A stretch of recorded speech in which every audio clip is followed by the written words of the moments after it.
Hello बच्चों, let's read the question. Consider the following statement. First, any physical quantity may have more than one unit. Second, any physical quantity have only one dimensional formula. Third, more than one physical quantities may have same dimension and same unit. And fourth, we can add and subtract only those expression having same dimension. Number of correct statement is, here we have given 4 options. Now to answer this question, first we will discuss here the key concept, and here the key concept will be unit and dimension of a given physical quantity. तो कोई भी हमारे पास physical quantity होती है उसको हम यहाँ पे दो तरीके से रिप्रेजेंट करते हैं. एक तो उसमें यहाँ पे न्यूमेरिकल वैल्यू का हम यूज करते हैं. दूसरा हम ये देखते हैं कि हमारे पास जो फिजिकल क्वांटिटी है उसकी यूनिट कौन सी है. साथ में हम ये भी देखते हैं कि किसी भी हमारे पास फिजिकल क्वांटिटी में कितनी फंडामेंटल क्वांटिटीज इंक्लूड्स हैं एंड वो कितने टाइम्स वहाँ पे इंक्लूड होती हैं, ये हमें डायमेंशन के थ्रू यहाँ पे पता चलता है. दैट इज कि हमारे पास फंडामेंटल और डेराइव्ड के बीच का जो रिलेशन होता है that is established by the dimensional formula. Question के अकॉर्डिंग हमसे पूछा गया है यहाँ पे कि जो 4 स्टेटमेंट दे रखे उनमें से कितने हमारे पास टोटल करेक्ट स्टेटमेंट बनते हैं. First statement is any physical quantity may have more than 1 unit. It will be incorrect one. Basically यहाँ पे जो यूनिट का मतलब है एसआई यूनिट से है या सीजीएस यूनिट से. किसी पर्टिकुलर सिस्टम में ही अगर हम यहाँ पे किसी फिजिकल क्वांटिटी की बात करते हैं तो एक फिजिकल क्वांटिटी की हमारे पास यहाँ पे एक ही यूनिट होती है.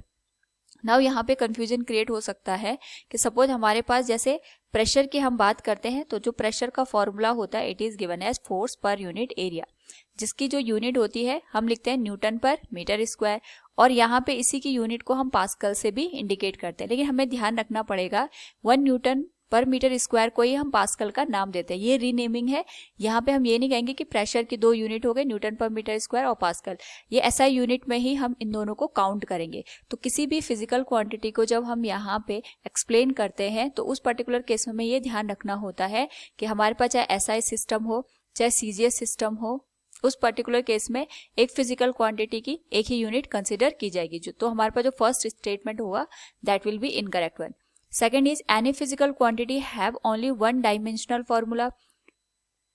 This is also correct one कि हमारे पास यहाँ पे किसी भी फिजिकल क्वांटिटी के लिए अगर हम बात करेंगे तो केवल एक ही डायमेंशनल फॉर्मूला यहाँ पे एप्लीकेबल होगा, क्योंकि जब हमारे पास यूनिट ही एक ही है तो उस पर्टिकुलर केस में डायमेंशन भी एक बन सकती है. जैसे अगर हम बात करें यहाँ पे वेलोसिटी की जो डायमेंशन होगी ये हमारे पास यहाँ पे LT-1 होगी. ऐसा नहीं होगा कि हमारे पास यहाँ पे अगर हमने इसको दूसरे सिस्टम में कन्वर्ट किया MKS से या फिर हमने यहाँ पे CGS में कन्वर्ट किया तो जो वेलोसिटी की डायमेंशन हो जाएगी वो हमारे पास कुछ चेंज हो जाएगी.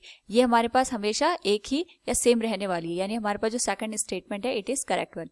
Third is more than 1 physical quantities may have same dimension and same unit. It is also correct one. हमारे पास अगर हम बात करें वर्क की और अगर हम बात करें यहाँ पे एनर्जी की तो वर्क और एनर्जी दोनों हमारे पास यहाँ पे सेम यूनिट को रिप्रेजेंट करते हैं. यानी दोनों को अगर हम यूनिट देखेंगे तो जूल से रिप्रेजेंट की जाती है, और डायमेंशनल फॉर्मूला देखेंगे तो ml/T-2 इनकी डायमेंशन होती है.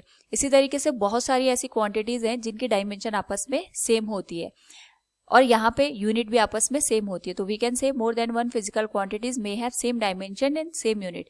And fourth one is we can add or subtract only those expression having same dimension. It is also correct one.